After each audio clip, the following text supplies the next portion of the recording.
We're here on a compliance hearing following an order to participate. Ms. Gutierrez is with us for the department. Mr. Ingram's with us representing the child.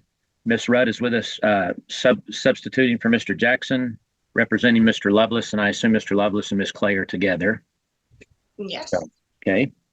All right. And then Ms. Naranjo is with us representing the mother, Ms. Clay. Mr. Jackson's in a jury trial in Gray County. So, Ms. Rudd, thank you for covering for us. No problem. That seems like I'm going to be here all week. Good, good. Not that I don't like seeing Joel. It's not that. So. Well, Joel and Natalie are both in that same jury trial. So yeah, I'm covering as many of theirs as I can. I'm glad it's them and not me. All right, then I believe we have everyone we need. Ms. Gutierrez, you may proceed.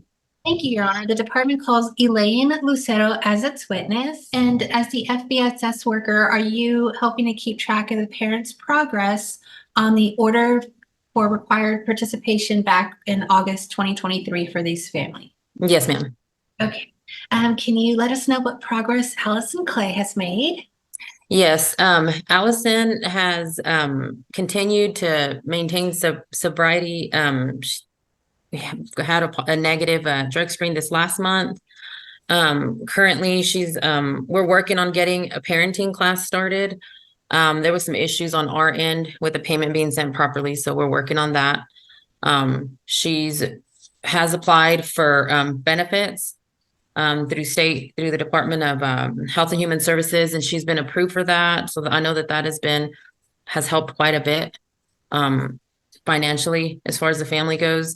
And then we're currently working still on getting some shot records from California so we can get the kids in daycare, the little ones. Okay.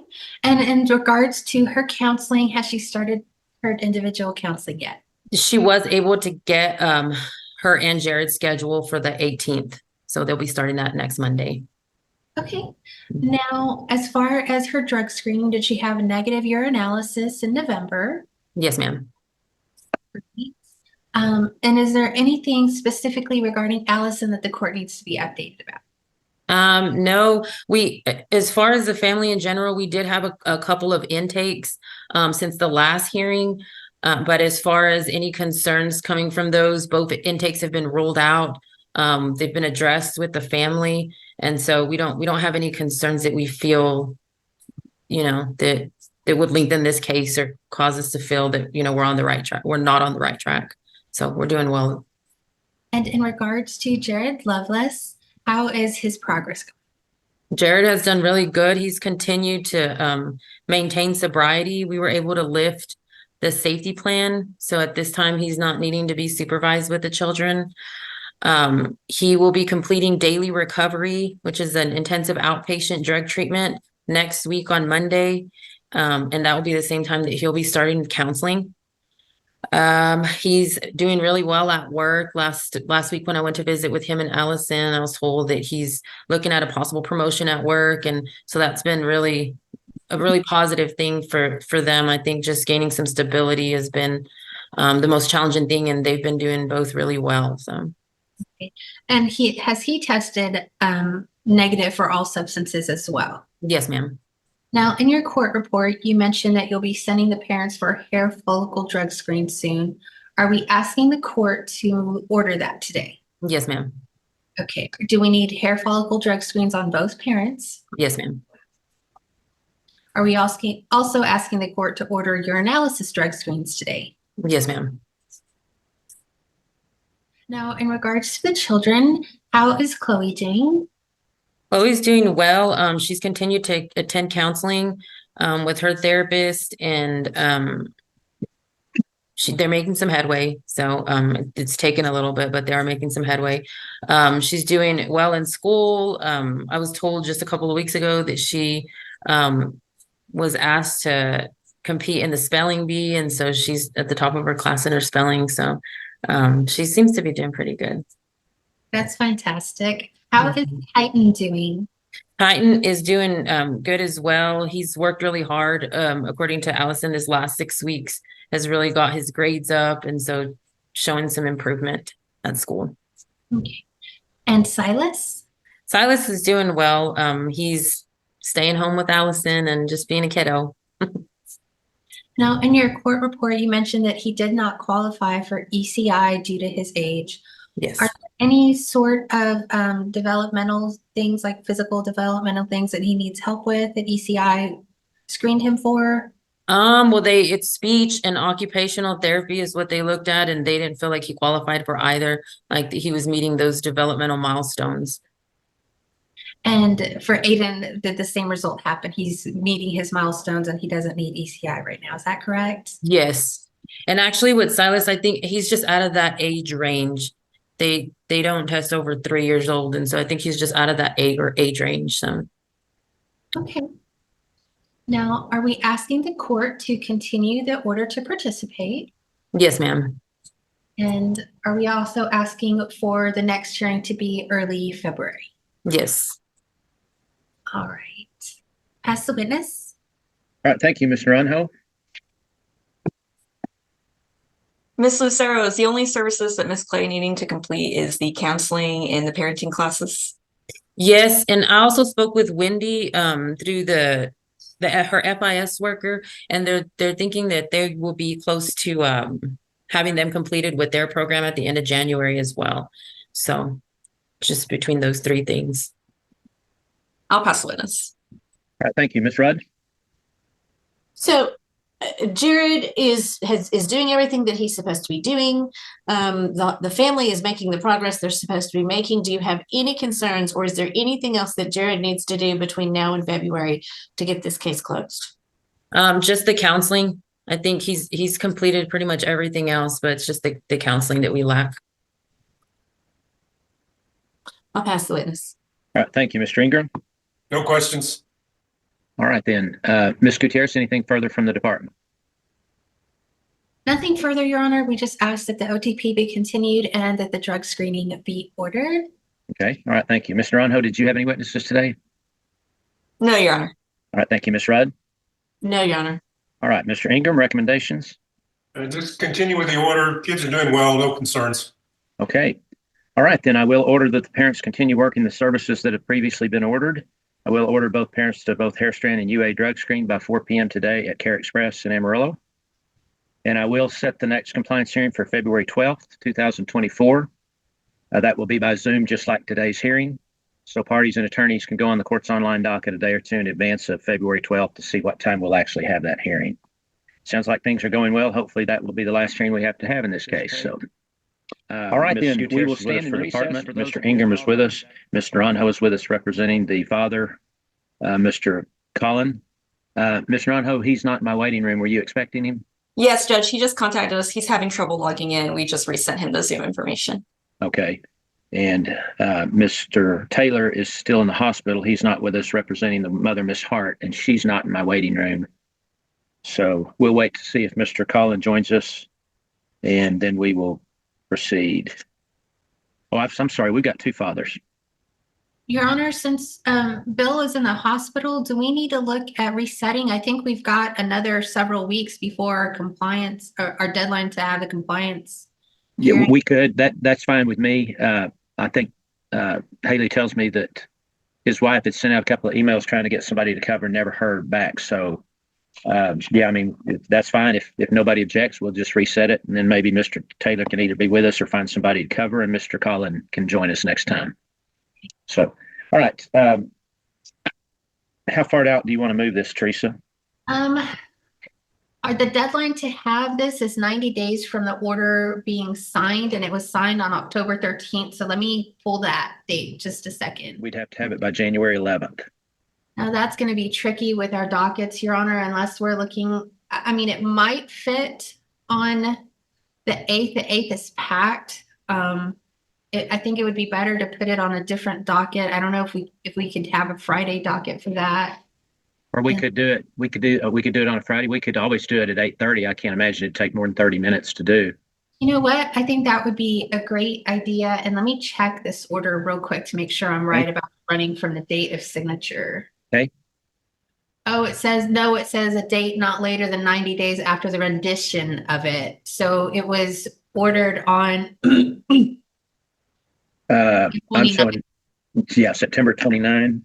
Okay, I ran it from the wrong date, Your Honor. I'm so sorry. Let me try September 29th this time. Okay, it looks to me like that would, December 28th. yeah. So we We just, have Randall Plaster at 9 a.m. on December 27th. We could put it right after that. It's a Wednesday. yeah, that's right. That's the day we only have the one hearing. I'm Mhm. sorry, I Mike. would be able to do it. I'm on a flight from Florida back to Texas that morning. Your Honor. I'm not available either for that date. Okay. I'm out that date for surgery. Let's just pick a date, Haley, just any day we've got a docket and do it at 8:30, so it shouldn't interfere with a long docket. Okay. Let's see. What about next week, Monday, Haley? I was just looking at that, and we could do, because we have Mills at 9. We could do this at 8:30. Okay, The that's for 18th. the 18th. Yes. Okay, all right then. We'll go ahead and I'll grant the motion for continuance because Mr. Taylor can't be with us and Mr. Collins not been able to join that I can see, and we don't know about Miss Hart. So I'll reset this for next Monday, December 18th at 8:30 a.m. Mr. Taylor said that they're getting out tomorrow. He's going to be getting out of the hospital tomorrow, and he'll be home, but he'll be able to do Zoom through his laptop at Okay. home. So he should be able to appear too. Okay, well, if not, he can find somebody to cover. So, okay, then we'll see y'all next Monday at 8:30. Following an order to participate. Ms. Gutierrez is with us for the department. Mr. Ingram's with us representing the children. Ms. Rudd is with us covering for Ms. Archer representing the father. Mr. Pantoja is he's not in my waiting room. Beava, do you know anything about whether he was going to be with us? I don't think Natalie has any idea whether he's going to be here. Okay, all right, thank you. All right, Miss Christie's with us representing the mother, Miss Olguin. She's not in my waiting room. Miss Christie, were you expecting her? Your Honor, I've not spoken with her since the last hearing, so Okay. I don't know. Okay, well, I'll watch the waiting room. Before I forget, Beava, Joel's in a final. I've got a final tomorrow in Deaf Smith County that Joel was in. Are you covering for him on that? It's Barboza. I am not tomorrow. I have a doctor's appointment, so he was going to get someone else. Okay, all right, thanks. Thank you, Your Honor. The department calls Keegan Ramirez as its witness. So this order for required participation was heard by the court on October 30th of 2023. Is that correct? Yes, ma'am. And how is Mr. Pantoja progressing on his services? Albert is doing really well. He's completed an OSAR evaluation in the month of November, and is being referred to the Padre program to complete parenting classes as well as a drug education program. He also his communication has been really great with me, and he also drug tested for me in the month of November, where he had tested positive for the following of 2 sections of cocaine metabolite as well as marijuana as well.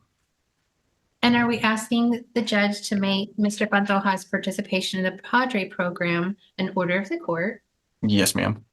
And I understand that there are 2 components of the Padre program. Is that correct? Yes, ma'am. And which track are we asking the court to order him to complete? Both, due to the original court order saying that he needed to take parenting classes as well. So within the Padre program, he will be able to complete that as well as his drug education program. Okay. Are there any other orders, or rather, are there any other services that we are asking the court to order in regards to Mr. Pantoja that are coming in as recommended services? Not at this time. Now, the previous court order had that his contact with the children would be supervised. Are we asking the court to continue that? Yes, ma'am. And are we asking the court to continue that for both parents? Yes, ma'am. Am I the only one having trouble hearing him? No, it's kind of coming in and out somehow. Let me do this. Let me unplug my headset. That was it. Is that better? All right, let's get back on track. Now, in regards to Ms. Olguin, how is she progressing on her services? Diana's contact has been really great with me. She's been allowing me to have visits with her in the home where she currently resides. In the month of November, we've been trying to get her scheduled back on her OSAR evaluation, but she was also sick with COVID in the beginning of the month, and then towards the end, she was sick with pneumonia for about a week in the hospital. I did see her recently, and she said that she's going to call OSAR to get rescheduled. Currently at this time she hasn't started any services, but she said that since she's better and feeling well, she'll start calling and getting scheduled. Are we asking the court to order both parents to urinalysis drug screen today? Yes, ma'am. And how is Miss Okings, what is her, I apologize, I'm trying to figure out the right words. How is she doing health-wise right now? She's doing good. At my last visit, she said that she's about like 95% better, just with some cold-like symptoms. Okay. How is Judah? Judah is doing great. Judah's schedule, normally he's with Diana during the week, and then on Friday evenings he will go with Albert for the weekend until that Monday morning where he's dropped off at school to where it repeats again. Judah is doing really well in school. Other than that, I mean, he's had a couple of issues being sick with COVID at the beginning of November, and then as of last week, he had a fever, but it dropped, and he's back at school. And how is Galilea doing? Galilea is a happy, healthy little baby with really no health concerns at this point in time. Now, can we go back to Mr. Pantoja briefly? Yes. Did you identify what services he has started? So he has just completed his OSAR evaluation as the first step in his program. Currently, right now, he hasn't started any other services to my knowledge at this point in time. And those other services included rational behavior therapy and batterers intervention program. Is that correct? Yes, ma'am. Are we asking the court to continue this order to participate so we can continue providing support to this family? Yes, ma'am. Pass the witness. All right, thank you. Mr. Ramirez, does Mr. Pantoja still have the pending charges for assault on the mother? Yes, sir, to my knowledge. Okay, all right. Okay, thank you. Ms. Christie? When was the last time that you spoke with Miss Holguin? Let me take a look. I believe it was last week. In person, I saw her last week on December 5th at 5 p.m. Thank you. That's all I needed. Thank you, sir. I'll pass the witness. All right, thank you, Ms. Rudd. And Mr. Pantoja is working his services, doing what he's supposed to do. Is that correct? Yes, ma'am. Is there any service or action on his part that you would request that he is not doing? Nothing at this point in time. I'll pass the witness. All right, thank you, Mr. Ingram. No questions. All right, then, Ms. Gutierrez, anything further from the department? Nothing further from the department on this case, Your Honor. We rest. Thank you. Ms. Christie, did you have any witnesses today? No, Your Honor, the mother rests. Thank you, Ms. Rudd. No, Your Honor, we'd rest. Okay, thank you. Mr. Ingram, recommendations. Continue with the order. The children appear to be doing well. Okay. All right, then, I will order that the parents continue to work the services that have previously been ordered. I will continue the previous order that the parents' contact with the children be supervised. I'll order both parents to UA drug screen by 4 p.m. today at Care Express in Amarillo.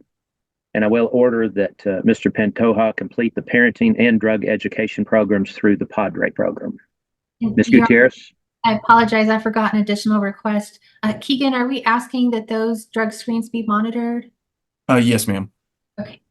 Okay.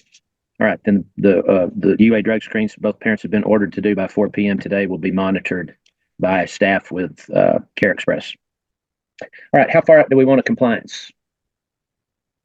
Let me take a look. Keegan, do you want 2 or 3 months on the compliance hearing? Let's do 3 months. Let me go in and check our dismissal, the automatic expiration date in this, Your Honor. Okay, so the expiration date runs, I think, from the date signed, and that expires May 6, 2023. So if we are going 3 months out, I think we're just looking at March, Your Honor. Okay. I've got a date for March 18th. That works. Thank you, Your Honor. Okay. All right, then. I will set the next compliance hearing for March 18th, 2024. That will be by Zoom like today's hearing, so parties and attorneys can go on the court's online docket a day or so in advance to see what time. Ms. Wiggins is with us for the department. Mr. Ingram's with us representing the children. Mr. Michelson is with us representing the mother, Miss Osborne. Mr. Michelson, Miss Osborne's not in my waiting room. Were you expecting her? I was, Your Honor. Whoop. All right. For the record, Miss Osborne has now joined us and she has her audio now. So, all right, Ms. Wiggins, you may proceed. Thank you, Judge. I call where'd you go? Sarah Gonzalez Williams on or update the court, I'm sorry, on how the mother is doing with her services.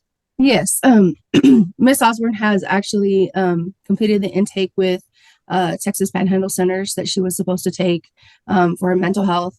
She's completed that process and has an appointment set with a case manager on December 14th. She is actually also engaging in her individual counseling with Stephen Jennings. She's completed her psychosocial and has 2 individual counseling sessions that she's completed. She also has another counseling session scheduled. She has also been working with the family intervention specialist, Abby, and they've been working on continuing their routine about keeping her house clean, working on some parenting skills. And so every time I go out to the home looks really good. This last time around that I went out, it looked really, really good. So I did compliment her on that. I know that she's working very hard to, make some progress in the case. Great. And given that she still has some services to complete, do you believe the departments should still remain in until the expiration of the order? Yes. Okay. And that way she can complete the counseling and continue to get some support going forward. Yes, ma'am. And how are the children doing? The children are doing well. The last time that I spoke with Miss Osborne, it was actually last week. She was explaining to me that she was able to get Joshua into some speech therapy at the hospital. So he will be starting that soon. The other children look very good. I mean, every time I go out, they look really excited that there's company at the house. They interact very well with Miss Osborne. There's a strong bond there between all of them. So she's making sure that their needs are being met despite being unemployed. She does have a good support system. Okay, great. And are the children in any type of daycare or anything like that? No, ma'am. We were unable to help her get that started. I know that she wants to do daycare. I know that they were working on getting her documentation for the kids, like Social Security and birth certificates and stuff like that, to be able to enroll them. We just haven't, I haven't heard anything else as far as Sierra wanting to enroll them. And the daycare has to have those spots for the children. And so I have asked her to call them back and see if they still had those spots for them. So we can go ahead and move forward with that. But we haven't done anything moving forward for that. Okay. And that's something that you can follow up with the mother after the hearing? Yes. Okay. All right. Anything else that the court needs to be aware of at this time? No, ma'am. Okay. I'll pass the witness, Judge. All right. Thank you, Mr. Michelson. Thank you. I guess the only question I have based on your report is how is she doing in terms of employment? I know that when I talked to her last week, she was saying that she really wanted to focus on her mental health before moving forward with getting employment, because her mental health, it kind of hinders her from being able to fully work. And so that's something that she wants to work towards. And she has been working with Abby, her FIS worker, in trying to look for employment. But that's not something that I feel like she is doing full time as far as searching. Okay. When the time comes, will the FIS worker assist her with employment support, like how to interview, how to do a resume, all that stuff? That I'm not sure. Okay. Pass the witness. All right, Mr. Ingram. No questions. All right, then, Ms. Wiggins, anything further from the department? I'd call Abby Madrid just to attend to her I know Mr. Michelson had some questions about that. Okay. Ms. Wiggins.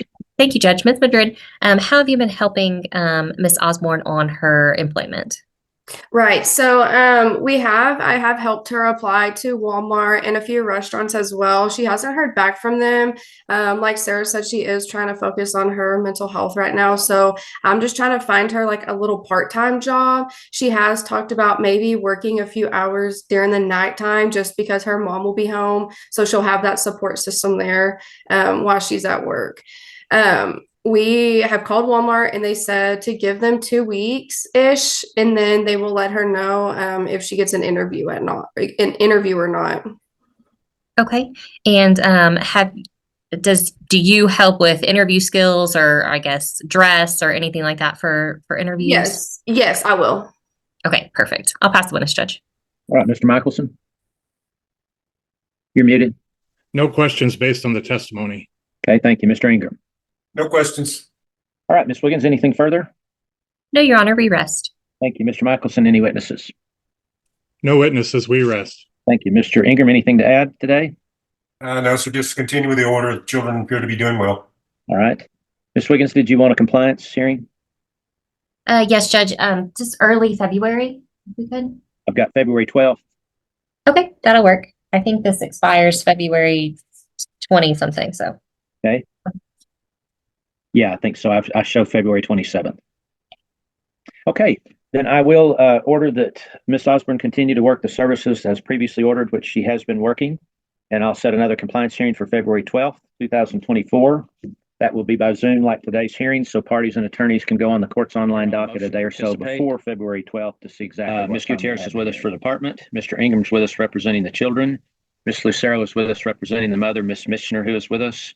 Ms. Rudd is with us filling in for Ms. Archer, who's currently in a jury trial, representing the father of the two boys. He is currently incarcerated in the Potter County Jail. He's not with us. Ms. Rudd, were you not expecting him? I was not. Okay. All right. Thank you. Okay.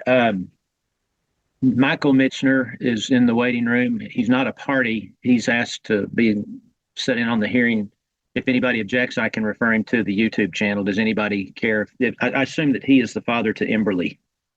He is the father to Emberly, Your Honor. He's identified in the petition as such, but he is not included as a party. I understand that Emberly is living with him. The department does not have an objection if he wants to come into the Zoom hearing. I don't know if the other parties do though. Anybody else object? I can send him to YouTube, or we can just let him sit in on the hearing. I have no objection. Okay. I have no objection to him sitting in on the hearing, Your Honor. Okay. Then I also have Michelle Spencer and Kelsey White in the waiting room. Thank you, Your Honor. I do inquire with Ms. Rudd if Mr. Franklin has indicated whether or not he's agreeable to working services with the department. I have no notes to that effect from Natalie, but it's my understanding again that he's not available right now to work services. Okay, Your Honor, we'll go ahead and proceed with the contested hearing, though. I do want to inform the court that we have reached an agreement on Melissa Michener's side of the case. She is agreeable to work services. There's some caveats to that because she does believe she does have an intake with Randall County District Attorney's office right now regarding one of the incidents in the intake. And because of that, we are asking that for her, as far as what she's ordered to do, yes, it's what's in the petition, but with the caveat of she's not ordered to sign a release for her individual therapist.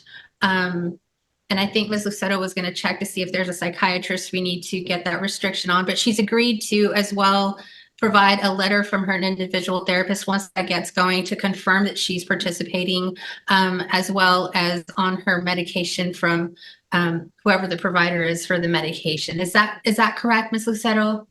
Yes, that was correct. And we had, I believed it was also that she would do the counseling, but not the psychosocial evaluation. That's what I had advised her. Is that your understanding? Yes, Your Honor, I apologize. Yes, Ms. Lucero, I forgot that piece. I apologize. She would not be ordered to do a psychosocial at this time. And the agreement is that if the criminal case is either refused by the DA's office or if it is concluded prior to the OTP expiring, then at that point, we would be asking for signed releases, and we would revisit with Ms. Lucero the idea of a psychosocial. Okay. Okay, I'll make note of that, that she will not be required to sign the release and do the psychosocial unless the pending possible criminal case is refused by the district attorney. So, okay, so we'll just proceed on what we need to do as far as Mr. Franklin, since he's not made an agreement. Yes, Your Honor, that's correct. And with that, the department calls Kelsey White as its witness. Okay. Ms. White, if you'd unmute, please.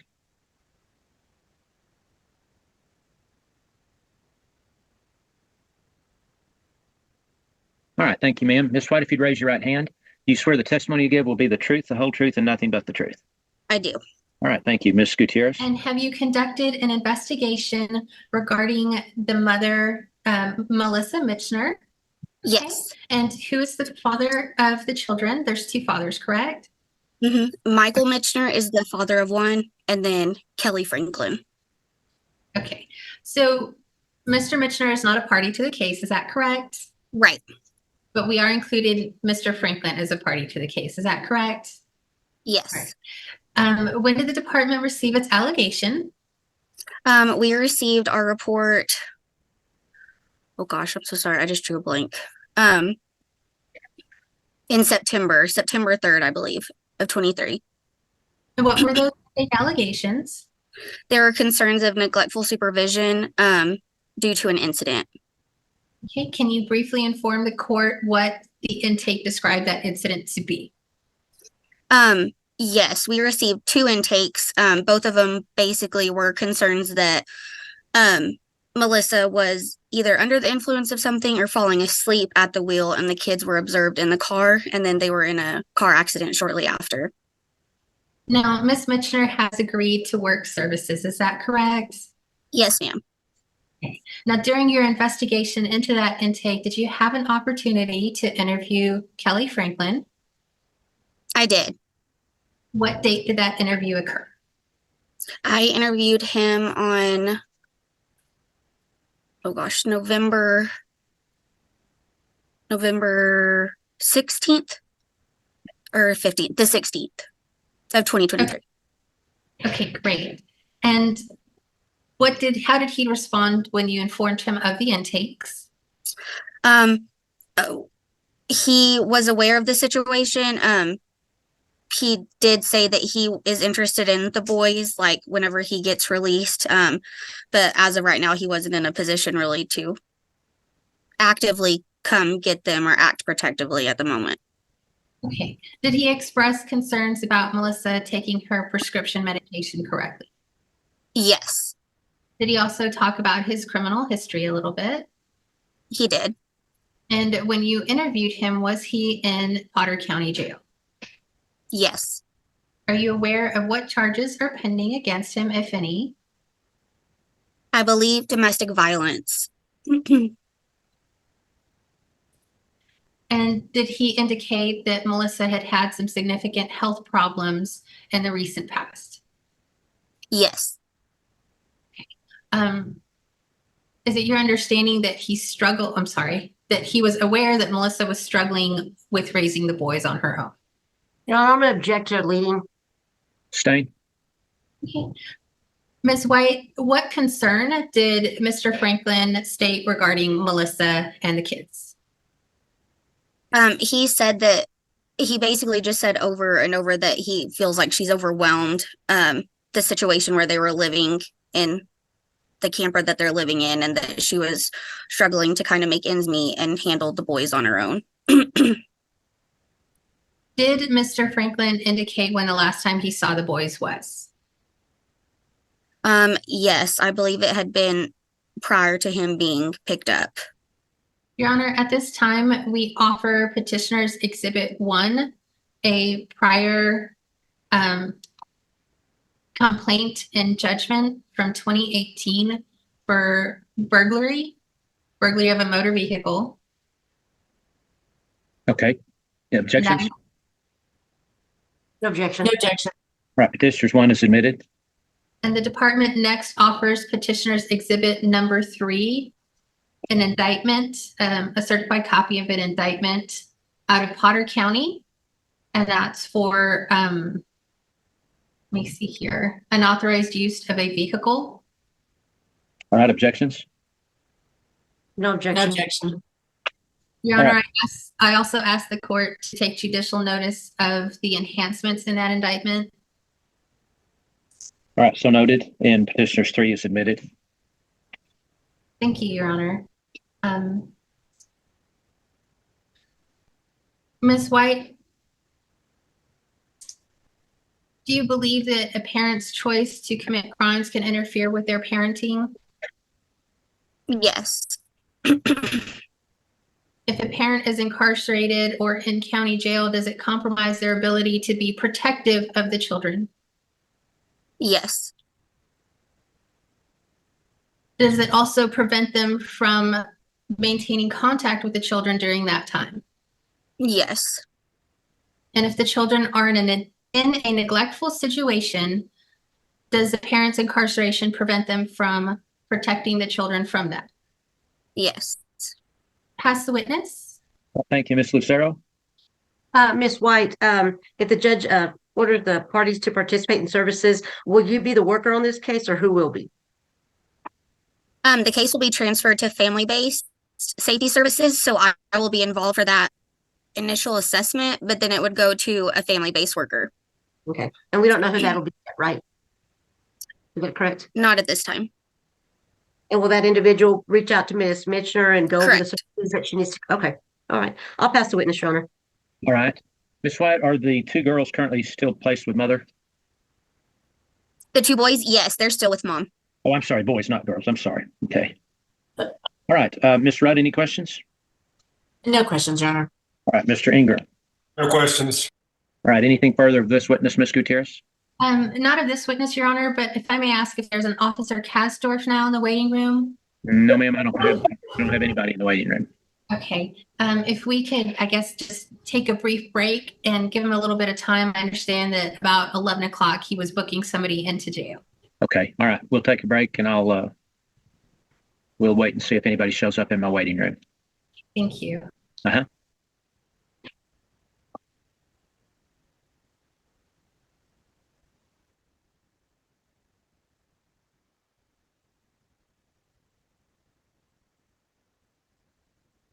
All right, thank you. Ms. Gutierrez?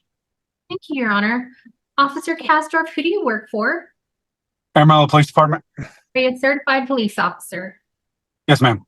And how long have you been with Amarillo Police Department? 2.5 years. And on October 29th of 2023, were you working that day? Yes, ma'am. And did you answer a call involving a man, Kelly Franklin? Yes, ma'am. What was the nature of the call? I got flagged down by a resident about a suspicious vehicle parked against his fence in the alley. And when you approached that alley, what did you see? I saw a male asleep in the driver's seat of the vehicle. Okay.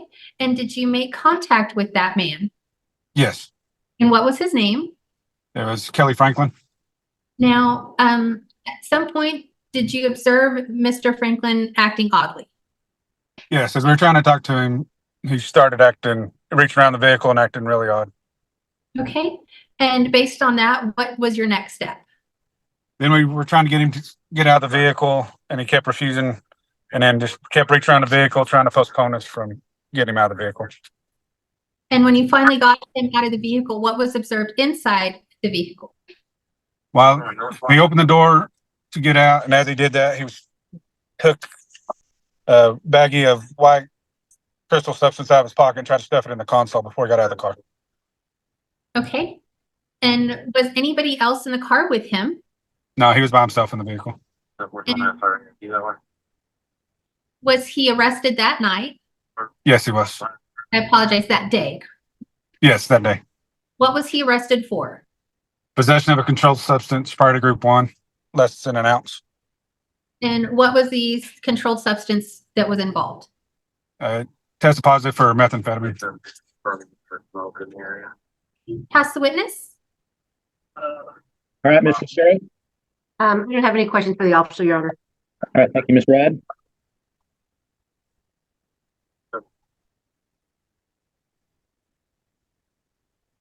I don't have any questions for him either. Okay, thank you, Mr. Ingram. No questions.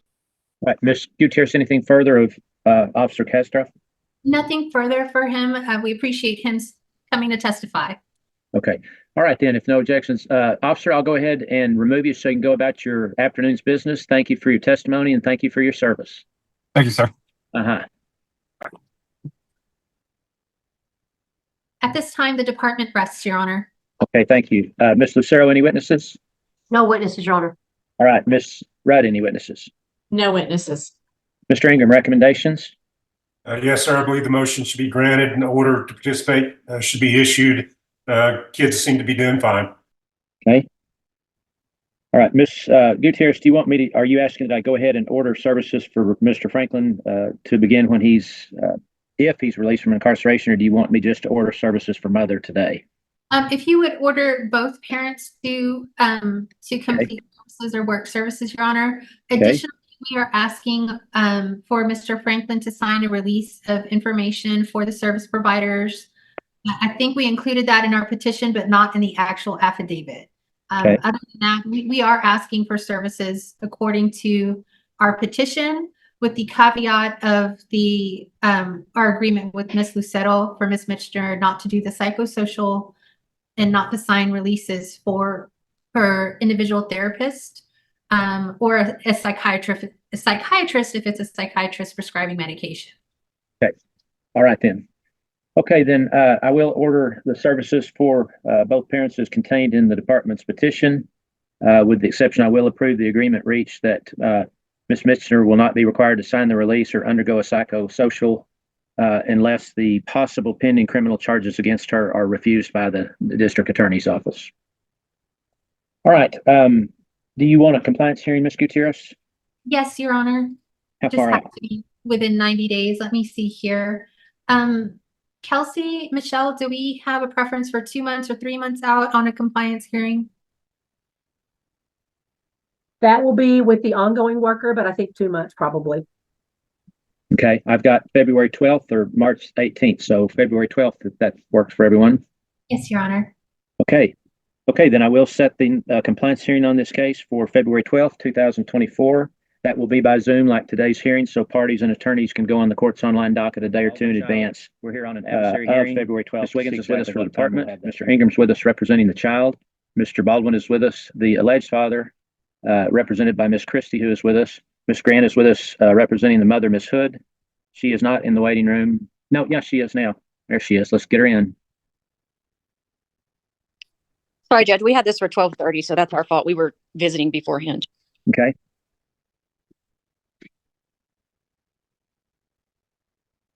All right, I know the attorneys were just recently appointed. Does anybody need a breakout room with their client or with the lawyers or anything? Nope. I would love to talk to Miss Christie, Your Honor. Okay, all right, I'll put you on a breakout room. Ms. Wiggins, you can call your first witness. Thank you, Judge. I call Officer Galvan. Ms. Wiggins? Thank you, Judge. Officer Galvan, how are you currently employed? I'm sorry, could you say that again? Sure. How are you currently employed? I'm employed as a deputy with Potter County Sheriff's Office. And were you employed there on July 3rd of 2023? Yes, ma'am. And how long have you worked for Potter County? For approximately 6 years. And are you a certified police officer? Yes, ma'am. And on that day, July 3rd of 2023, were you dispatched to a location in Potter County? Yes. And were you dispatched to a location involving an individual named Marcus Baldwin? Yes, I was. And what information did you have from dispatch before you arrived? The information I got from dispatch was regarding a possible assault occurring on the road while Mr. Baldwin was driving. He was the caller. He was stating that his wife was assaulting him while he was driving on the road. Okay. And when you got to the location in Potter County, who did you first have contact with? I had contact with Mr. Baldwin. And what did he state to you about what had occurred? He advised me that he had been assaulted by his wife as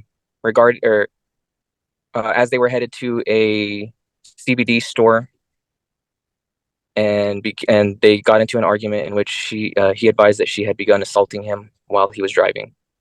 Okay. Did he have any physical marks on his face or body? He had several cuts, old and new, several scratches, and other red marks throughout his body, face, arms, and legs. Did he state who his wife was? Yes, he stated his wife was Aaliyah Hood. Now, did he talk about whether this was a one-time event or if it had happened before? He has stated this has happened before, multiple times. Did he talk about his fiance or wife having any mental health issues or anything like that? He did mention that she had mental health issues. He mentioned that she had PTSD. Okay. And at that time, was there a child with them? Yes, there was a baby. And at one point in time, did Marcus state what he was thinking while the altercation was occurring? Halfway through our conversation, when I had separated him from her, when he was describing the altercation, he advised that he had turned onto the loop, and as he was turning and driving, he stated that he felt like crashing the car and killing everybody in the vehicle, and he stated that he pulled over then to avoid feeling like that, or avoid acting on his feelings. And at that point in time, did you talk to the other officers present? After speaking with him, I spoke with my partner, Deputy Rivera, who had advised me what she had learned from Aaliyah regarding the incident. Okay. And what did y'all decide to do at the conclusion of your investigation? We had determined that there were obvious signs of assault from both parties, and determined that they both needed to be arrested at this time, or at that time. Okay. And did you identify the baby's name? I did not. Okay. And did the baby end up going with another relative? Yes, the baby went with Ronnie Baldwin, the father of Mr. Baldwin. Okay. I'll pass the witness, Judge. All right, Ms. Grant. No questions for this witness, Judge. All right, Ms. Christie. No questions, Your Honor. Mr. Ingram. No questions. All right, Ms. Wiggins, any follow-up? No, Your Honor. All right, may Officer Galvan be excused? I have no objection. Okay. All right, then, Officer Galvan, I'll go ahead and remove you so you can go about your afternoon's business. Thank you for your testimony and thank you for your service. I'd call Abril Castaneda. Okay. Thank you, Judge. Ms. Castaneda, how are you currently employed? I'm a deputy with Potter County Sheriff's Office. And did you recently have a last name change? Yes. Okay. Was your previous last name Rivera? Yes. Okay. And how long have you been working for Potter County? I've been there for 4 years and 11 months. And were you working on July 3rd of 2023? Yes. And were you dispatched to a location in Potter County around 10:45 a.m.? Yes. And when you arrived at that location, what did you observe? There was a vehicle on the side of the road. I believe it was a silver Toyota Matrix. We got a call saying that there was a male and a female in a physical fight. Okay. When you arrived, did you make contact with one of the two individuals present? Yes. I made contact with a female subject. Her name is Aaliyah Hood. And was there a child with them? Yes, in the back seat. And did you identify the child? Yes. And what was her name? I'm sorry. Cloudy. Now, when you spoke with Aaliyah, what did she state happened that day? She stated that they had been arguing from the night before and they had gotten into a physical fight the night before. They'd been fighting over leaving each other and over the baby. And that day they got in the car. Her boyfriend at the time, he'd gotten in the car. She put the baby in the car seat, and whenever she put the baby in the car seat, she told Marcus Baldwin that don't act like you're gonna leave when I shut the door. So when she got in the car, they drove off. They started arguing about what she had told him, and then Sorry, let me just stop you right there. At that Yes. point in time, did it become a physical altercation in the car? Yes. And did you see any marks on Miss Hood? Yes. What did you see? She had scratches on both of her arms, and then she had some scratches on the right side of her neck and some on the right side of her cheek. And did she indicate whether or not this was a singular event or had it happened? I know you mentioned the night before, but had she talked about any previous events before that? She mentioned having physical fights with him throughout their time of dating. And did she indicate how long they had been dating? At that time, they'd been dating for about 1.5 years, and she said that the physical fights began 3 months after they've started dating. And at that point in time, were both individuals arrested? Yes. And the baby was given to a family member, is that correct? Yes. Okay, I'll pass the witness, Judge. Ms. Grant, No questions, Judge. Ms. Christie, No questions. Mr. Ingram. No questions. All right, then, Ms. Wiggins, if there's no follow-up, can Ms. Castaneda be excused? Yes, please, Judge, no objection. Anyone else? No? No. Okay, Deputy, thank you for your testimony. Thank you for your service. I'll release you so you can go about your afternoon's business. Yes, Judge. Thank you. Thanks. All right, Ms. Wiggins, next witness. I would call Chauncey Casey. Let's see. Mr. Casey, how are you currently employed? With the Amarillo Police Department. And how long have you worked for APD? About 4 years. And are you a certified police officer? I am. And were you working on November 6th of 2023? Yes. And were you working in the capacity of a law enforcement officer? Yes. And were you dispatched to the north side of Amarillo at approximately 2025? Yes. Oh, I'm sorry, 2005. Yeah, 2005. Okay. And what is that in non-military time? It's about 8:05 p.m. Okay, thank you. And what was the reason for being dispatched? Domestic disturbance. Okay. When you arrived, who did you make contact with? That would be a Ronnie Baldwin. And did he indicate the parties involved in the altercation? He did. And did you go and speak with one of those individuals? I did. And who did you speak with? Initially, I spoke with Marcus Baldwin. Okay. And what did he state happened that night? Just he and his fiance were having an argument. Okay. And did he indicate if anything resulted from that argument? After I asked him about a mark on his face. Okay. And what kind of mark did he have? It was it looked like a scratch or a red mark or just some kind of deal on his skin. Okay. So some kind of abrasion on his face. And what did he say about that? He said it was a toy that got thrown across the room. Did he say who threw that? He did. And who was that? His fiance, Aaliyah Hood. Okay. And were you able to talk to Miss Hood that night? Yes. And what did she say about the situation? She said that it was an argument that I guess she said tensions got a little high and she threw a toy across the room. Okay. And in regards to the situation, was there a child present in the house? There was. And were you able to identify that child? Yes. And what was her name? Cloudy. And were the individuals cooperative with you during your investigation? Yes, but also not so much. Okay. Did they talk to you, but they did not want to proceed in any type of additional information or in investigation? Would that be a fair statement? That's accurate. Okay. I'll pass the witness, Judge. All right, Ms. Grant. Sir, do you know if Cloudy was present in the room where the toy was thrown? I believe I was told that she was not present in the room, but I'm not for sure. Okay. Were there other adults present in the home besides the two that you had contact with? Yes. Who are those adults? Mr. Ronnie Baldwin, Marcus's father, and his mother, whose name I did not get down, but my partner did, Belita Baldwin. Okay. And do you know if the parties were all residing at this residence at the time or just visiting? Residing there. Thank you. Pass the witness. Ms. Christie.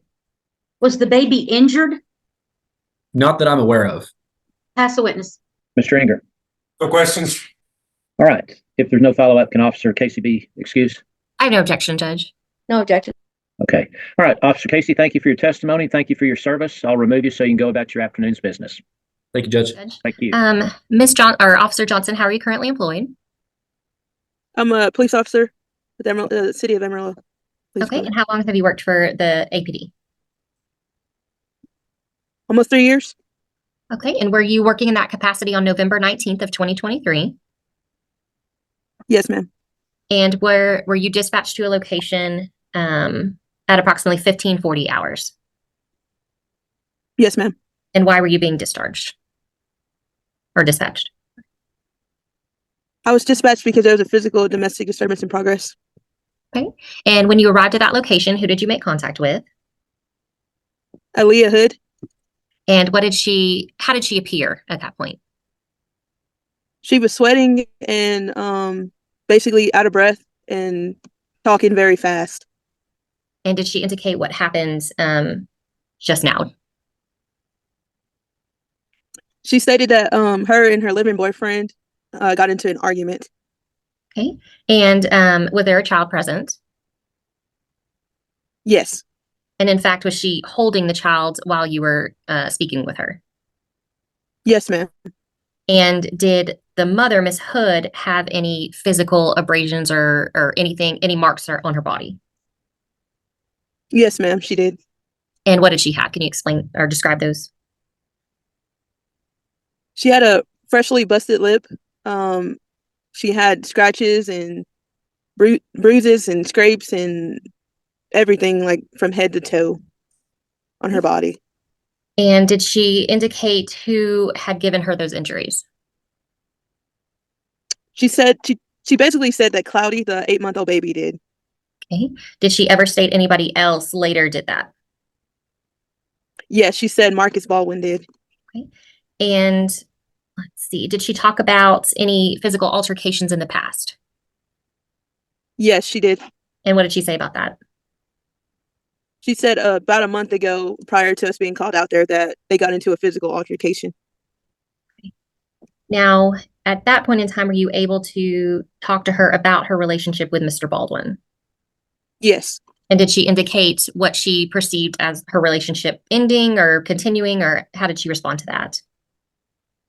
She basically said that she wasn't going to leave Marcus Baldwin. Now, did you also have they loved each other? Oh, I'm sorry. And did you also have I'm sorry. Y'all don't talk over each other. Sorry, Judge. There might be a delay. I'll try to take that into account. Okay, Ms. Johnson, did you talk to Mr. Baldwin at that time too? I talked to him, yes, later. Okay, and how did he appear? He was also bruised up, scraped up, cut up, everything else like her. Okay, and did he talk about what had happened that day? Yes. And what did he indicate? He basically said that Aaliyah Hood attacked him. That was pretty much all he would give. Okay, and did he talk about whether or not he wanted to press any charges at that time? Yes, ma'am, he did. And what did he say? He didn't want to press charges. He didn't want to complete any paperwork, and he basically didn't want to talk to the police or CPS. I'll pass the witness, Judge. Ms. Grant? Officer, was CPS contacted at that time? They were contacted probably a couple of hours later. And was that contact made by you or another person? By me, ma'am. And did they report to the residents, to your knowledge? I do not know, ma'am. Do you have any information regarding the follow-up after you made the contact? I do not, ma'am. Pass the witness, Your Honor. Ms. Christie? Officer, did the baby sustain any injuries in the altercation? No, ma'am. And do you know if the baby was present or where the baby was during the altercation? I do not, ma'am. Thank you. I'll pass the witness. All right, Mr. Ingram. No questions. All right, any follow-up, Ms. Wiggins? No, Your Honor. All right, then, Officer Johnson, I'll go ahead and release you so you can go about your afternoon's business. Thank you for your testimony and thank you for your service. Yes, sir. Thank you. Uh-huh. I call Micah Hagan. Thank you, Judge. Officer Hagan, how are you currently employed? As a patrolman for the Amarillo Police Department. And were you working in that capacity on November 22nd of 2023? Yes, ma'am. And were you dispatched to a location at approximately 1943 hours? Yes, ma'am. And why were you dispatched? For a civil standby for CPS. Okay. When you arrived to the location, who did you interact with? I believe her name was Miss Perez, the CPS caseworker. Okay. And did you have any interactions with the parents involved in the case? Yes. And who did you speak with? The mother, which I believe her name is Aaliyah. Okay. And did you have any issues with Miss Hood, Miss Aaliyah Hood? No, ma'am. And was she on the phone with an individual while you were there? Yes, ma'am. And was the individual identified to you? Yes, it was the child's father. And what did he have to say in this situation? Miss Perez was asking both of the parents to agree to voluntarily place their child with the paternal grandparents, which Miss Aaliyah agreed to do. Mr. Baldwin, I believe is his name, the father. He told her over the phone that he would only agree to that if Miss Perez would admit that she was lying about something. Okay. And did he say anything else to Miss Perez? Yes, he made a threat to her. I believe his exact words were, "I'll kick her goddamn ass." And was that your only contact in this situation? Yes. I'll pass the witness, Judge. Ms. Grant? Officer, how was the person on the phone identified? What did he identify himself, or did Aaliyah Hood identify him? I believe Aaliyah did. Did he deny that that's who you're speaking to in any way? Not that I recall. Did he ever arrive at the residence? No, ma'am, not while I was there. To your knowledge, has he acted on the threat that you heard? Not to my knowledge. Pass the witness, Judge. Ms. Christie? Was he on speakerphone or could you just hear him yelling? Or, He was on speakerphone. all right, thank you. No further questions. Mr. Ingram? No questions. All right. Officer Hagan be excused. No objection. Okay. All right, Officer Hagan, thank you for your testimony. Thank you for your service. I'll release you so you can go about your afternoon's business. Yes, sir. Call Brittany Perez. And did you attempt to make contact with the parents on November 21st of 2023? Yes, ma'am. Were you successful? I was not. And on November 22nd of 2023, did you attempt again? Yes, ma'am. And who did you have contact with? Miss Aaliyah Hood. And did you talk to her about the allegations that the department received? Yes, ma'am. And what were the allegations concerning? Neglectful supervision by Marcus Baldwin and Miss Aaliyah Hood. Okay. And was that neglectful supervision stemming from what kind of behavior? Domestic violence. Did you talk to Ms. Hood about previous domestic violence? Yes, ma'am. And what did she indicate? I addressed the concerns for domestic violence due to having a previous case for domestic violence. I addressed the severity and the concerning for domestic violence with Ms. Hood, and we discussed having a safety plan due to the safety concerns. Okay. And what was the safety plan discussed with Ms. Hood? That her sister, Brianna McCollister, and the sister's spouse, Mr. Merlin Williams, was going to reside in the residence with Miss Aaliyah Hood, supervising any interaction, as well as Miss Hood and Mr. Baldwin refrain from being around each other. Okay. And at that point in time, did the mother agree to that? Yes, ma'am. And at some point in time, did you then go to the paternal grandparents' house? Yes, ma'am. And was that an alternative potentially for placement as well? No, we wanted Mrs. Bunny Baldwin and Mr. Ronnie Baldwin to sign the safety plan to acknowledge that their son Marcus Baldwin was going to reside with them. Okay. And at that point in time, did you call Miss Hood back to confirm something? Yes, I attempted to contact Miss Hood to notify the grandparents, because it was dark outside and late, that I was at the grandparents' residence. And what happened when you called her? A male individual answered the phone. Okay. And was that a male individual that you had previously talked to? It was from my understanding, it was familiar to Mr. Marcus Baldwin. Okay. And did you call that number again? Yes, ma'am. And what happened at that point? Miss Hood answered the phone. And what did she indicate regarding the individual who had answered her phone previously? At first, she stated it was just her sister and the people that I made contact with initially at the home. And then when I asked her further again, because I had concerns that it was not Mr. Williams, because I had spoken to him previously, and she stated that her and Marcus, anytime you call her phone or his phone, they both can get the phone call. And what concerns did you have regarding that answering of the phone? What did that indicate to CPS? That the safety plan had been breached. Now, regarding, did you go back that day and talk to Miss Hood in person? Yes, ma'am. And what did y'all talk about? I advised her that there's concern that the safety plan had been breached and try to come up with an alternative or to mitigate the safety concern and discussing the voluntary placement until services could be started with the family. Okay. And again, did Miss Hood agree to cooperate to that? Yes, ma'am. And Mr. Baldwin, did you talk to him on the phone at that point in time? Yes, ma'am. And did he identify himself as Mr. Baldwin? Yes, ma'am. And was that the same voice that you heard previously when the person who answered the call? Yes, ma'am. And how was his interactions with you? At first was very uncooperative, didn't want to talk with me or work with the department. Miss Hood had to continuously talk to him and tell him to calm down, not to yell or cuss. And when I talked to him about the voluntary safety plan as a temporary solution until services can be engaged with the family, he advised to me that we needed to get, excuse my language, the fuck out of his house. And that's when he made the verbal threat to me. And at that point in time, did the department feel that the only recourse for the imminent danger of the child due to domestic violence was to remove the child from that home? Yes, ma'am. And at this time, where is the child currently placed? Paternal grandparents, Mr. Ronnie Baldwin and Bunny Baldwin. Okay. And how is the child doing in that placement? She is thriving and doing well. Okay. And are the parents having visitation at this point?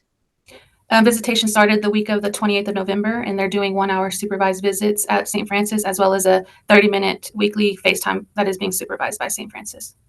Okay. I'll pass the witness, Judge. Ms. Perez, are they visiting together or separately? Unknown at this time. I'm sorry? I don't know at this time. All right. Thank you. Ms. Grant? Ma'am, on the 22nd, when you went back, did the parents tell you that Marcus was actually at work when the phone call went to him the night you were at the Baldwin's home? Yes, ma'am. Has any proof been provided to you that Marcus was at work at that time? No. Were you on speaker, telephone, FaceTime? What type of call were you having at that time? Miss Hood had him on the speakerphone. Okay. Have you ever had a FaceTime call with him? No, ma'am. Okay. And was any offer made at that time for you to speak to his supervisor who was present with him at the time? Not that I'm aware of. Okay. Pass the witness, Judge. Christy? Where was the baby when you made contact with Miss Hood? With Miss Hood. In her arms, in the bed, with her? I mean, you say with Miss Hood. I'm wondering, like, where in the residence was the baby? She was holding her. Did the baby appear to be safe, comfortable, well-fed, appropriately dressed, all the things? There was no concerning marks or bruises at the time, and the child was dressed appropriately. So you didn't see any danger for the child? The domestic violence was the danger. But, all right, but the child was not injured? Not that I'm aware of. All right, thank you. Pass the witness. Mr. Ingram? No questions. Right. Anything further, Ms. Wiggins, of this witness? No, Your Honor, we rest. Do you want her to stay in or? Yes, please. Yes. Okay. All right. Thank you. All right, then, Ms. Grant, witnesses. I'll call Aaliyah Hood. Okay. Thank you. All right. Grant, go ahead. Oh, I'm sorry, Judge. Ms. Hood, are you asking today for the judge to allow you to remain in a safety plan situation? Yes, ma'am. Are you aware that the department does not believe that you will abide by the terms of a safety plan at this time? I am aware. I have reason to believe of the opposite, and it is because of that exact night of the proof of him not being there is the proof of us following through the safety plan, as he had. Sorry. Yes. Sorry. We're gonna do a question and answer. Okay. Sorry. Yes, ma'am. Was Marcus in the home the night that he answered your phone call? No, ma'am. Is there an issue going on with your phones that you'd like to tell the court about? Yes. What is that issue? Our phones are connected. So I believe it is the voicemail, or whenever you call me, it will go to his phone. Okay. Was Mr. Baldwin in the home at the time he received the call? No, ma'am. To your knowledge, where did he tell you he was at? Work. Where does he work? Amazon. I am not sure where the location of the street is. I am sorry. Okay. And he works for a contractor for Amazon delivering packages, correct? He does not deliver. He cleans Amazon, so he stays in the warehouse. Okay. So he does for warehouse cleaning. Do you want the judge to let you keep Cloudy while you agree to work services? Yes. Yes, ma'am. Is Cloudy breastfed? Yes, ma'am. And is it true that you've been having some trouble pumping because the pump is not producing enough breast milk? Yes, ma'am. And are you in agreement with providing that breast milk at the rate that you're able to based on the pumping volumes? Yes, ma'am. And if Cloudy stays with you, where are you proposing that Marcus will stay? Marcus and his parents are in agreement that they will be housing him. Okay. Are you aware that the department does not believe that Marcus will respect your boundaries if you set those boundaries? I am aware. Do you believe that Marcus will respect your boundaries if asked? Yes, as he would not put our child in danger of being taken away, and that would be the direct consequence. Okay. Are you in agreement to respect the boundaries set forth by a safety plan? Yes, ma'am. And who do you propose could observe any placement of the child in your home? My mother could. Your mother reside with you? Yes, she actually visited to give me comfort and stuff, and for me to not be alone. I apologize. Your mother's from out of town? Yes. And she's here with you in support of this situation? Yes, ma'am. Do you believe your mother could set appropriate boundaries with Marcus? Yes, ma'am. And do you believe your mother would hold you accountable for boundaries that you agree to? Yes, ma'am. And if the judge does not allow you to be placement for Aaliyah, for Cloudy, are you asking that you be given more visitation since the child is breastfeeding and you're having trouble pumping?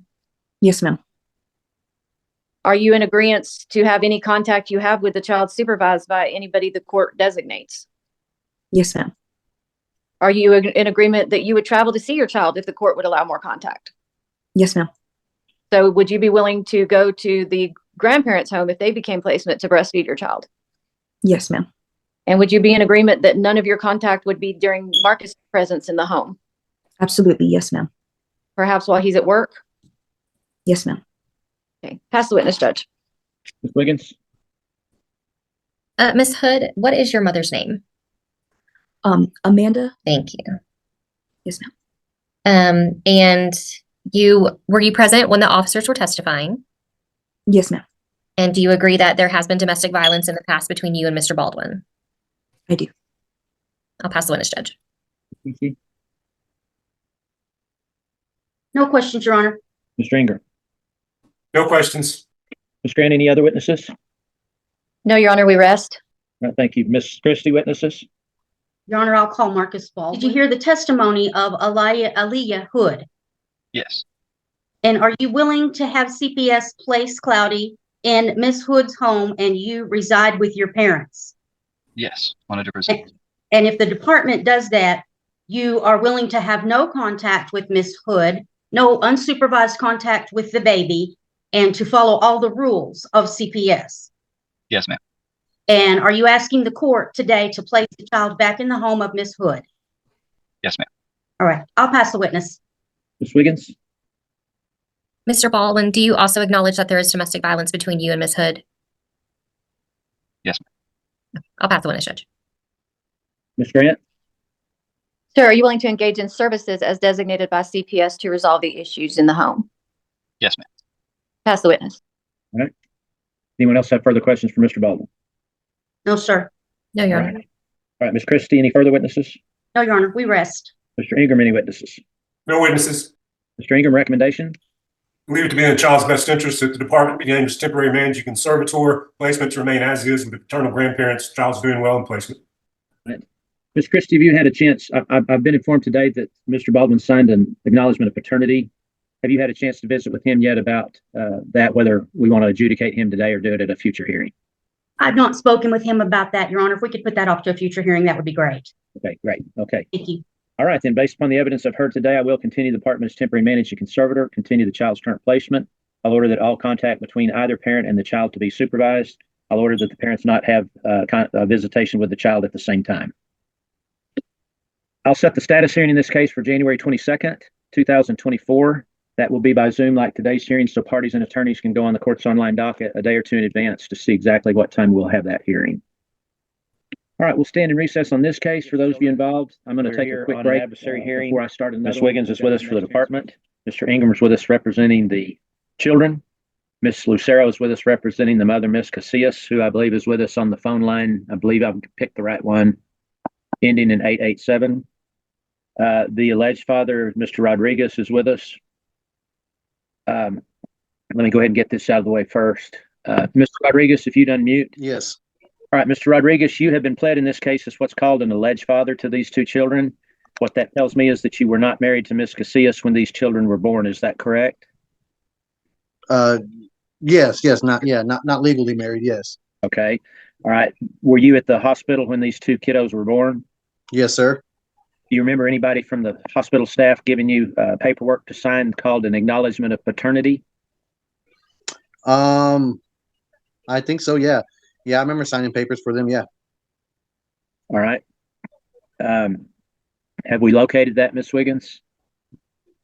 No, Judge. I'll check with Lauren to see if we have someone who has connections to vital statistics. So I'll see if she replied back. Okay. And if we don't, we don't have to deal with it today.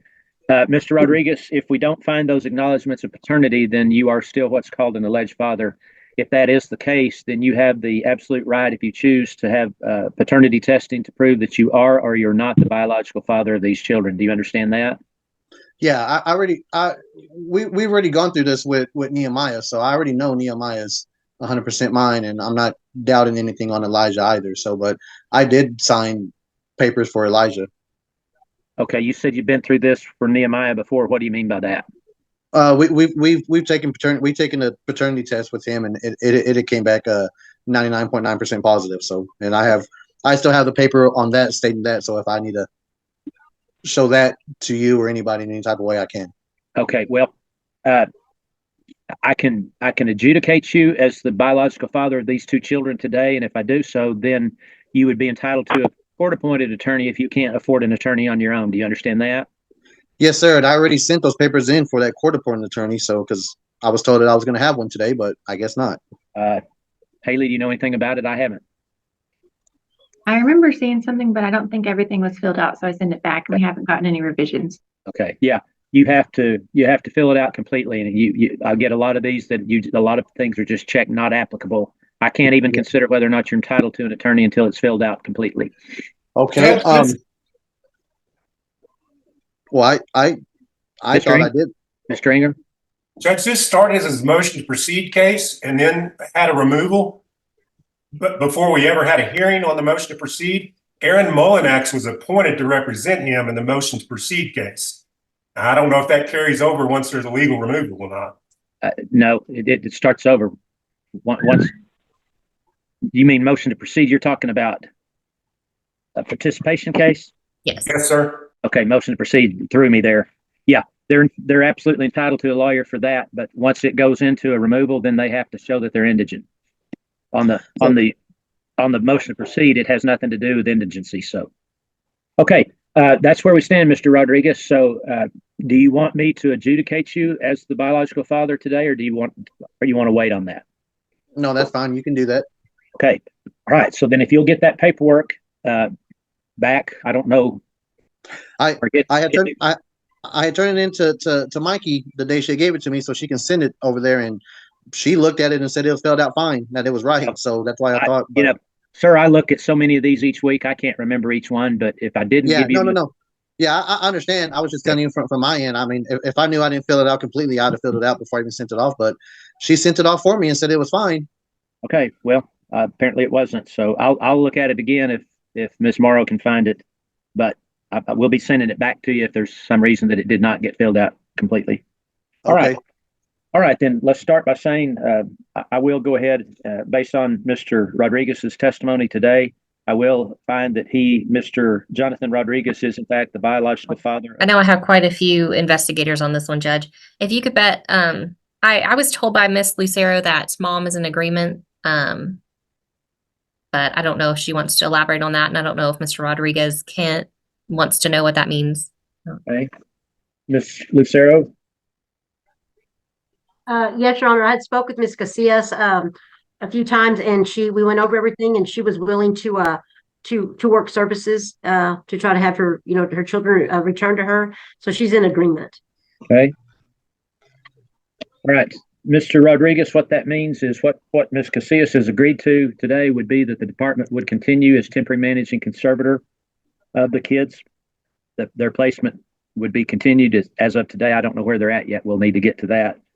And the next step would be that the department would come up with what's called a written service plan for both you and the mother for services they want you to work in this case.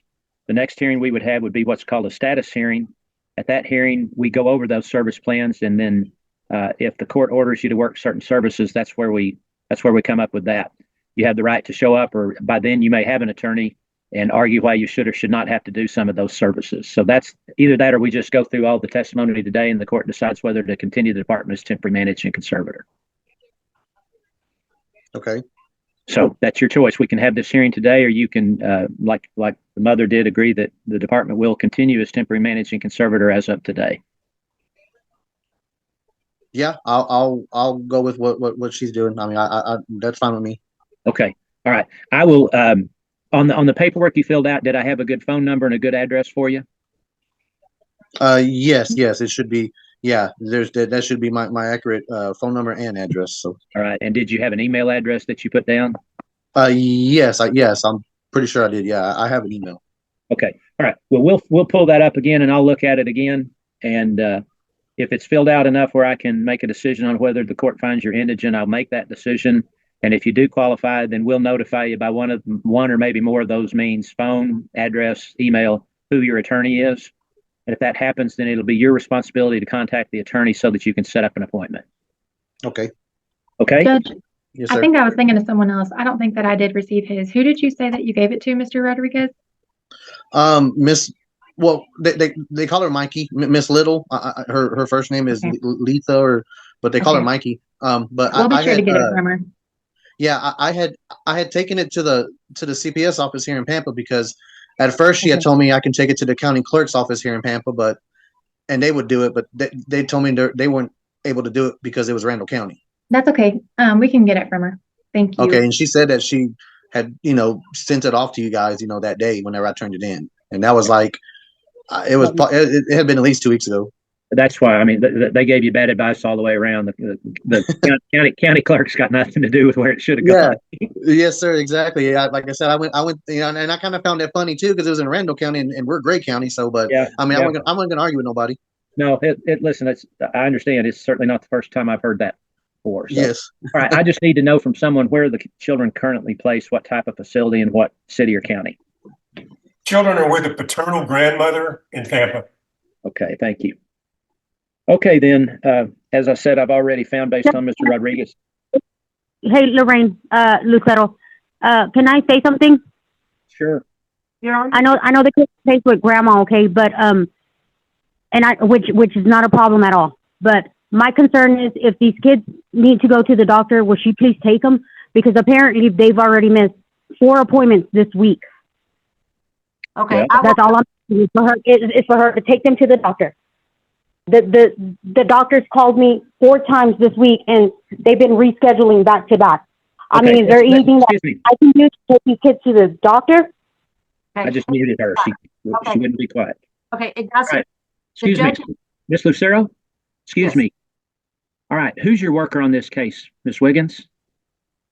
So the worker is Letha Little, but I think Lisa Hooper is going to be taking over, so she may have the information, St. Francis, on visitation placement and medical. So All right, I'm going to get her in and we'll just clear this up real quick. thank you. Brian is the supervisor with investigations, Judge Graham. He may have some of the information you need. Thank you. I don't think I don't need any information. I just need to have someone to deal with this medical issue. All right, Ms. Hooper, this is Judge Graham. If you'd unmute, please. Mr. Armandaris, why don't you unmute? Have someone to deal with Ms. it. Hooper, I think you need to turn off your YouTube. All right, Ms. Hooper, this is Judge. Yeah. Hello. Mr. Armandaris, can you hear me? Yes, I can hear you. All right, the parties have reached an agreement that the department will continue as temporary managing conservator. The placement with the paternal grandmother will continue. Ms. Lucero has brought up that she says that the kids have missed 4 doctor's appointments and she wants something done about it. I think someone chimed in and said the doctor was the one that was calling and canceling or rescheduling those appointments. So can you guys get to the bottom of that? Yes, we will. Okay. All right, thank you. All right, then. I will continue the department based on the agreement. I'll continue the department as temporary managing conservator, continue the current placements. As I said, Mr. Rodriguez, I'll be looking at your paperwork again as concerning a court-appointed attorney. We'll have the status hearing in this case on January 22nd, 2024. That will be by Zoom like today's hearing, so parties and attorneys can go on the court's online docket a day or two in advance of January 22nd to see exactly what time is with us for the department. Mr. Ingram's with us representing the child. Mr. Michelson is with us representing the mother, Miss Stanley, who is also with us. I don't see Mr. Cervantes, the alleged father, but I've got someone in the waiting room on a phone line. Ms. Gutierrez, who were you expecting for your representative? I'm expecting Keyshawn as my investigator. She might be under Kiki. Her last name is Mahone. I'm also expecting Melody Zuniga. And I'm expecting a witness on a phone line named Brandy White, who is a nurse at Northwest Texas Hospital. Ms. Gutierrez, Ms. Mahone is now with us. Okay, thank you, Your Honor. All right, are we ready to proceed? We are, Your Honor. I do inquire with the parties if either of the parents is agreeable before we start. Sure. Rebecca has agreed to work services and for the department to remain TMC. Okay. Let's get this phone line in, Ms. Gutierrez, and see if that's your witness. If it is, then Mr. Cervantes is not with us. Okay, Your Honor. Thank you. Right. Yes, my name is Brandy White. I'm sorry. Go ahead. No, that's fine. Okay. Ms. Gutierrez, this was your witness, correct? Yes, Your Honor, that's my witness. If we're not going to invoke the rule, if she could stay in, I would like to just run through the basic facts of the removal with Ms. Mahone, since it is a default against Mr. Cervantes. And as long as I don't get an objection on her, I shouldn't need Ms. White, but if we could have her stay on, just okay. All right. Let me just inquire first. Well, you can do this with your witness. I just need to know where the child's placed, what type of facility in county or city. Thank you, Your Honor. Okay, you can call your witness then. Ms. Mahone, if you would, please unmute. Yes. And is his mother Rebecca Stanley? Can you say that again? I'm sorry. Am I cutting out, guys? Not to me. Yes, you are. Okay. Let's see. Let me get closer and I'll talk a little bit slower for Keyshawn. Since I think her connection is messing up a little bit. Did you receive an intake regarding the baby Gabriel? Yes. And is his mother Rebecca Stanley? Yes. And is his alleged father Miguel Cervantes? Yes. And did you receive an intake on November 11th, 2023? The intake came in on November 22nd. Okay. Can you very briefly tell us what those intake allegations were? Yes, so there was concerns. Miss Stanley, she had tested positive for methamphetamine and marijuana upon delivery of Gabriel Stanley. And is there also an ongoing case in Bexar County regarding another child of Rebecca and Miguel's? Yes. And does that case also include concerns of drug use? Yes. Does the department have concerns of drug use by Miguel Cervantes? Yes. Did the department evaluate the case for a parent-child safety placement? Yes. And was it determined that that would not alleviate the concerns enough to keep the child safe? Yes. And was the child in immediate danger of neglect? Yes. Is the baby currently in the hospital? Yes. Is he being treated for exposure to methamphetamine? Yes. Where is the baby currently placed? The baby is currently placed at Northwest Texas Hospital. He's in the NICU. And upon release from the NICU, and that's the neonatal intensive care unit, correct? Yes. When he is released from NICU, where does the department plan to place him? We have a family member where his brother, Angel, is at that's willing to take him. Is that a family member of Rebecca's? Yes. What city or county is that proposed future placement in? In San Antonio, Texas. Are we asking the court to order drug screens today? Yes. What type of drug screens? A urine and a hair. Is that for both Rebecca and Miguel? Yes. In addition to that, would a kick-out order of one of the parents from the home, is it correct that a kick-out order would not have kept the child safe? Yes.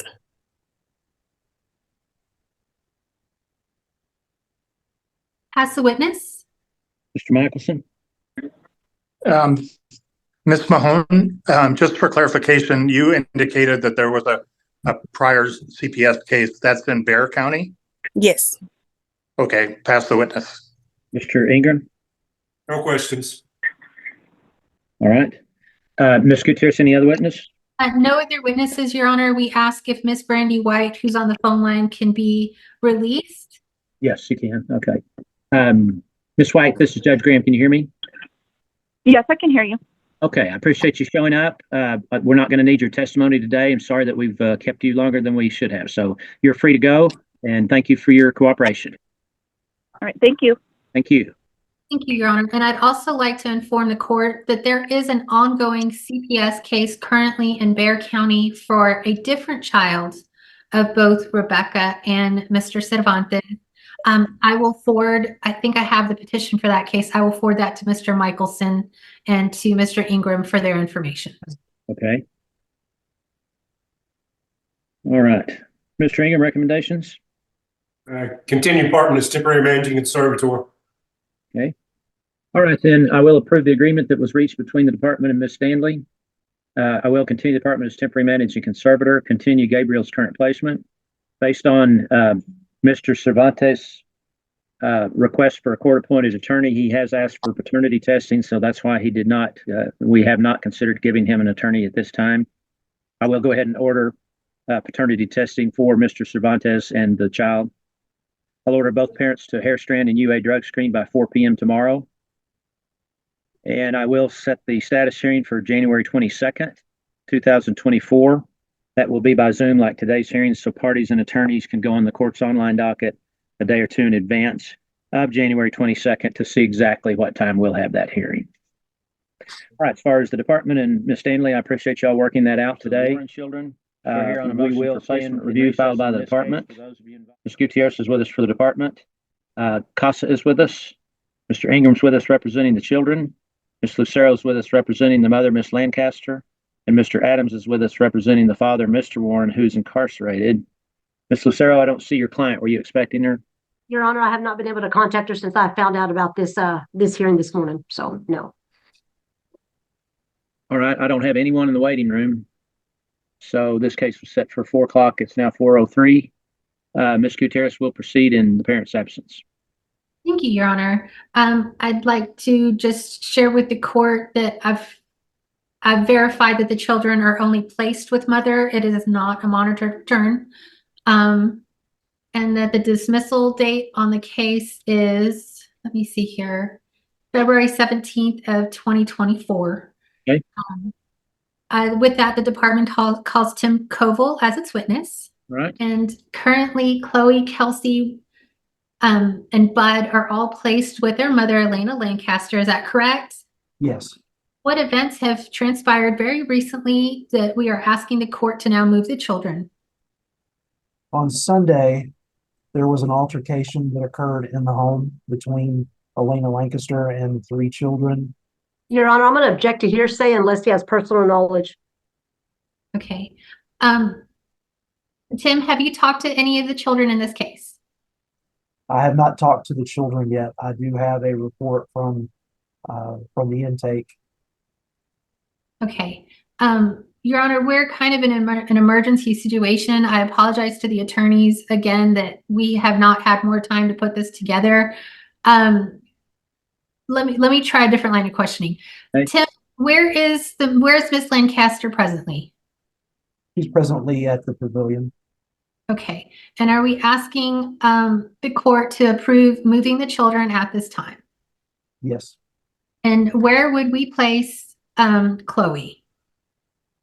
We would place Chloe as well as the other 2 children with Josh and Tina Lopez. Josh is the brother. Would you repeat the names? I couldn't hear you. Yes, sir. Josh and Tina Lopez. Josh is the brother of Elena Lancaster, and Josh and Tina were the placement for Kelsey prior to the reunification with mom. And are they able to take all 3 children at this time? Yes, they have agreed. They told me that they were willing to take all 3. Okay. Pass the witness. Mr. Koval, if Miss Lancaster's in the pavilion and Mr. Warren's in prison, is there anyone else living in Miss Lancaster's home other than her and the children? Well, let me give you an update on Mr. Warren.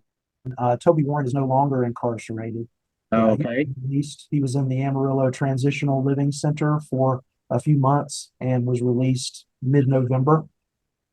And he is living in Canyon, but it's been some time since he had any contact with the children. We were looking to resume visitation very soon, prior to this event that happened yesterday. Okay. But there's And no I'm one. sorry, can you repeat the rest of your question? There's no one else living in mother's home now that has been involved with the children and could continue to care for them. Is that correct? That's correct, Judge. She was just living by herself before the children were returned.